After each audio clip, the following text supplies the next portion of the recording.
G'day, and thank you for joining Nicole and I as we continue our lap around Australia. The next part of our journey took us from Broome to the mining town of Tom Price. This area is also known as the Pilbara region of Western Australia.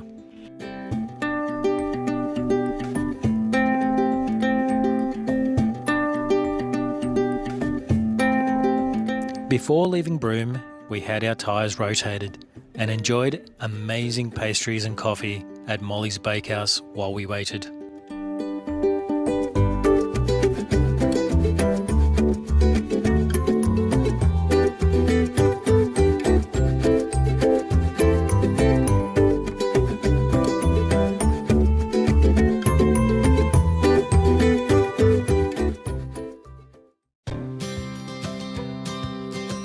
The next stop was Barnhill Beachside Station Stay, which is located just under 2 hours south of Broome.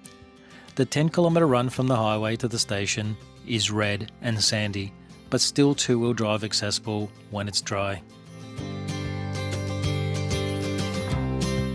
Arriving at the station was like arriving at an oasis. Part of the campsite is shaded by a canopy of trees, while others were unshaded beach campsites. The station is a gateway to 50 kilometres of pristine, rugged coastline, the blue-green waters of the Indian Ocean stained with the red dirt of the Pilbara coast.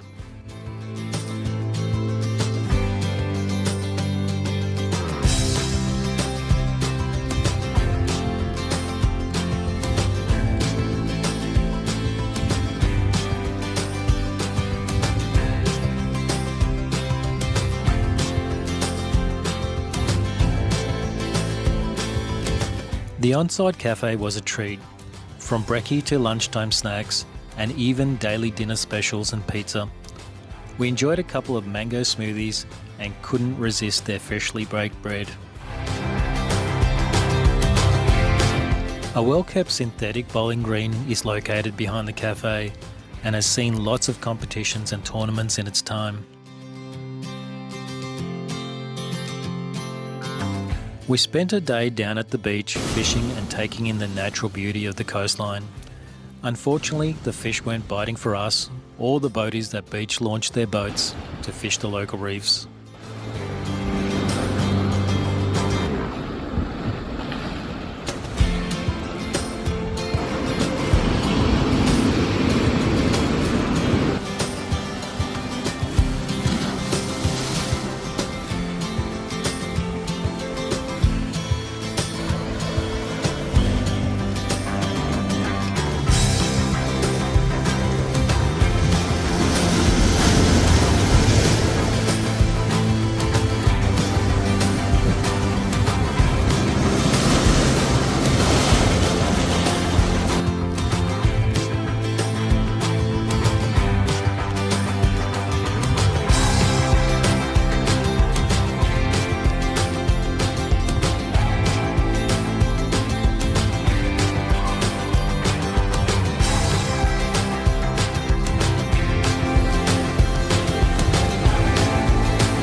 We did, however, catch a couple of spectacular sunsets.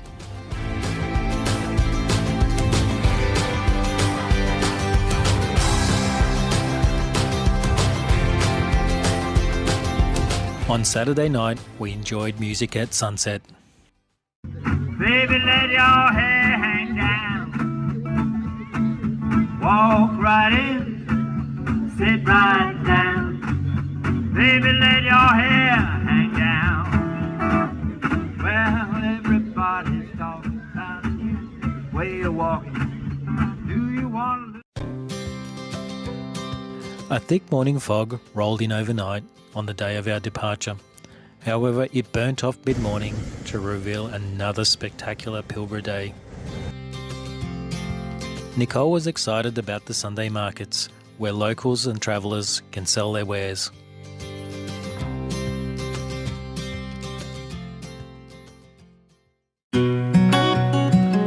Continuing 256 kilometres south, our next stay was at 80 Mile Beach.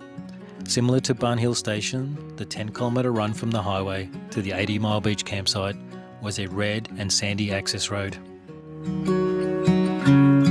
Arriving at the check-in lineup, we noticed that one of our hubcaps was missing and had to backtrack 9 kilometres to find it.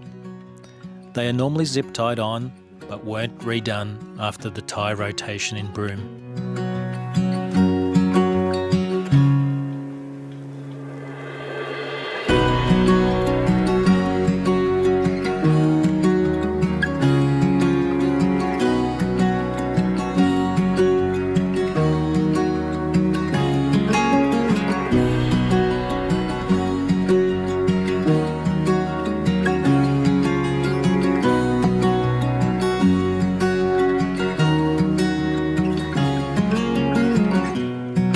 The beach was long, white and pristine, with a large variety of shells.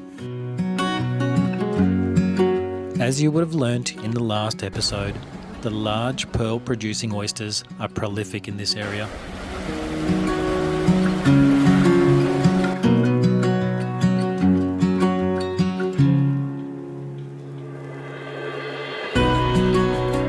We would have loved to have extended our stay, but we had bookings further south to get to.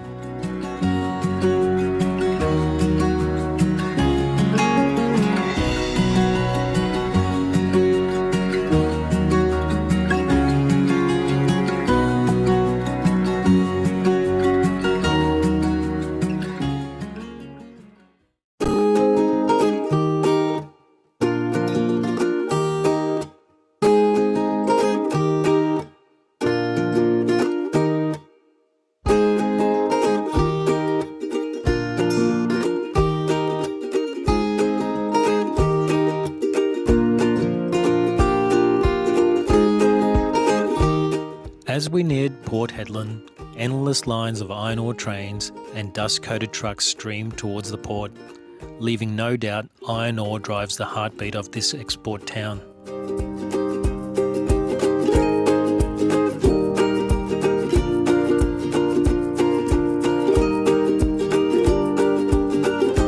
The Port of Port Hedland is the world's largest export tonnage port and predominantly handles iron ore and salt shipping, as well as other commodities like lithium. In the last financial year, its throughput was 577 million tonnes.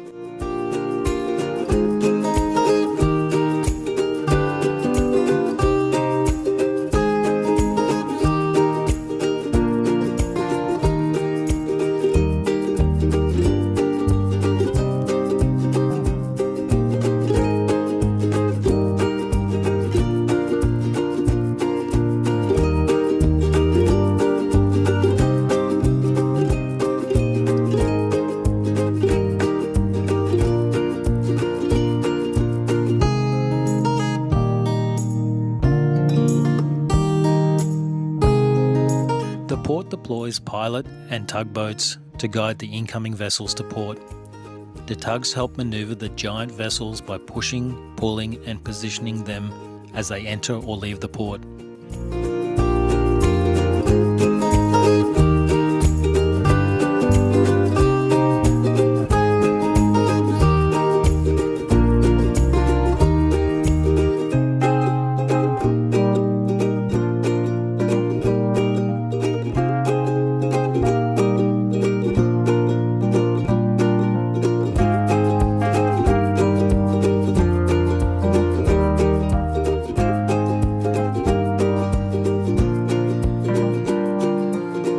Even though it's an industrious town, there's always room for street art.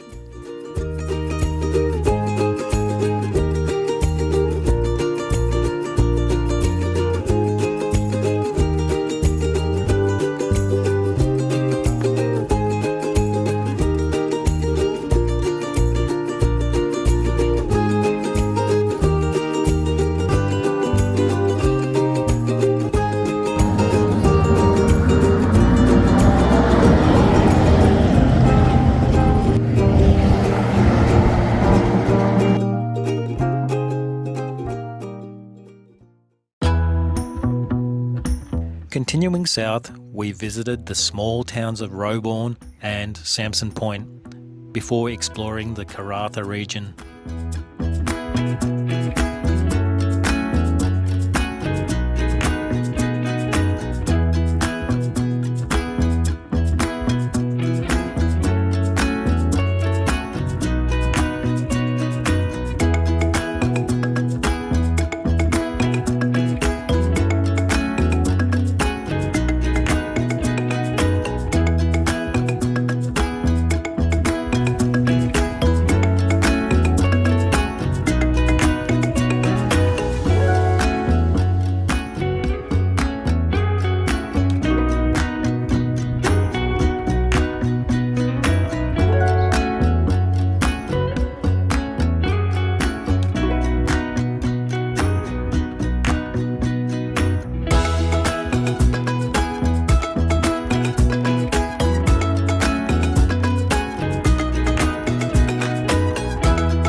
Karratha is a key hub for the region's resource industry, offering a blend of outback character and coastal living.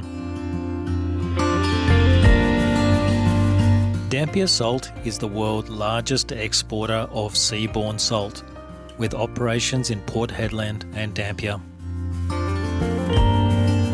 The company produces approximately 10 million tonnes of salt per year from solar and wind evaporation of seawater. The harvested salt is a high-purity sodium chloride used globally for manufacturing of PVC plastics, electric car batteries, glass, detergents, soap and road de-icing, rather than for food consumption. It takes 18 months to 2 years to produce salt from seawater. 65 tonnes of seawater makes 1 tonne of salt.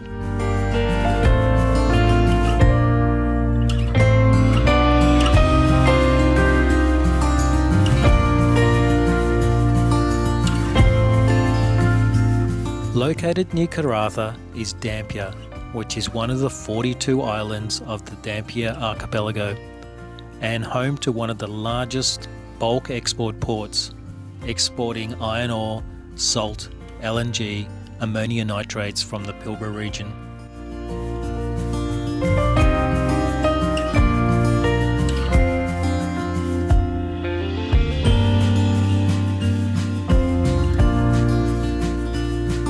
Dampier is also where Red Dog, the famous Pilbara wanderer, spent much of his time. After losing his bus driver mate to an accident, Red Dog hitched rides and travelled across the Pilbara from Tom Price to Dampier, most likely looking for his mate. Red Dog died in 1979 after swallowing a bait and was buried in Roebourne. The Dampier foreshore has island vibes and is a place where locals relax when not servicing the mining industry.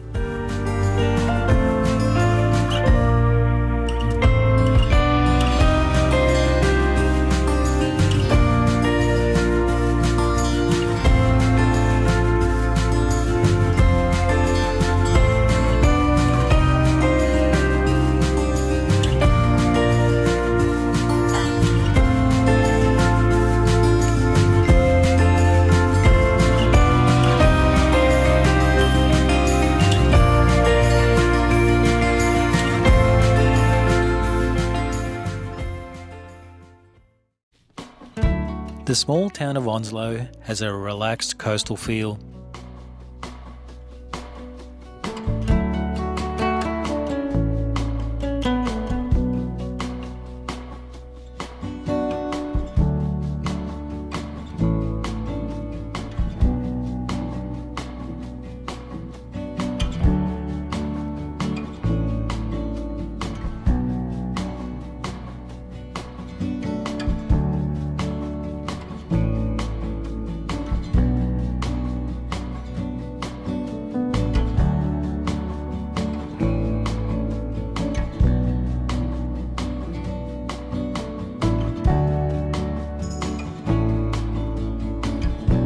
In behind the dunes is yet another salt producer.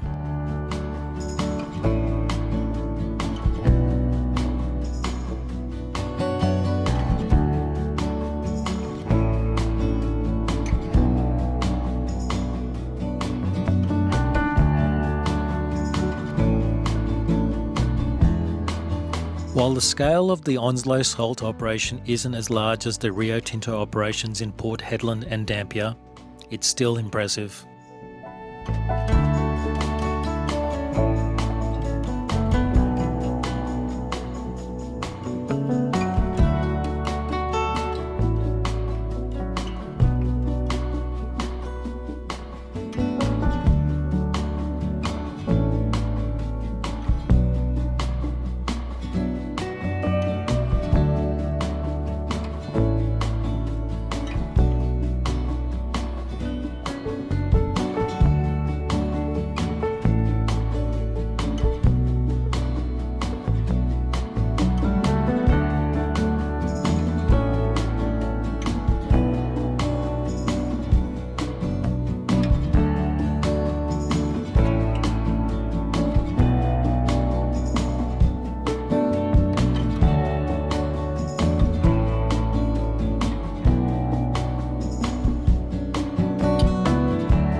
On the way to Tom Price, we stopped in at Paraburdoo to see the Jolly Green Giant, a massive mine haul truck.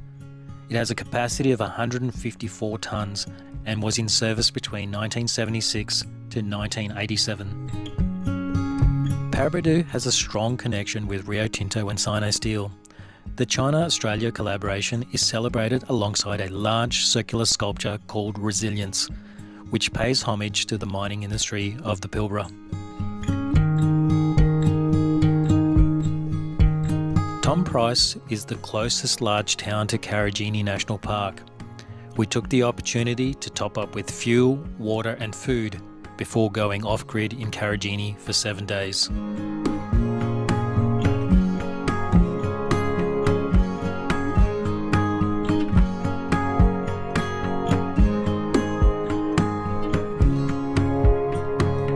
The Tom Price Tourist Park is perfectly placed to enjoy the grandeur of Mount Nameless and to prepare for our week exploring the Karijini Gorges.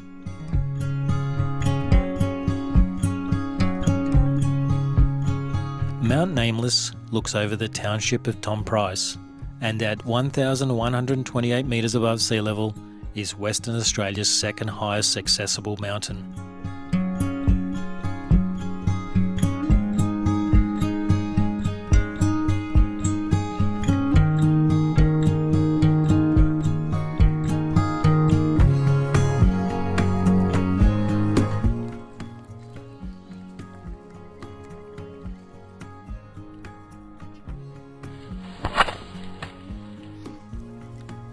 Why would you bite me? You bit me.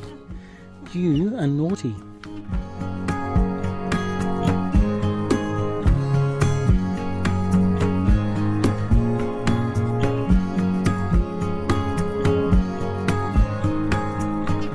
Join us on the next episode as we leave the town of Tom Price and start to explore the Karijini National Park.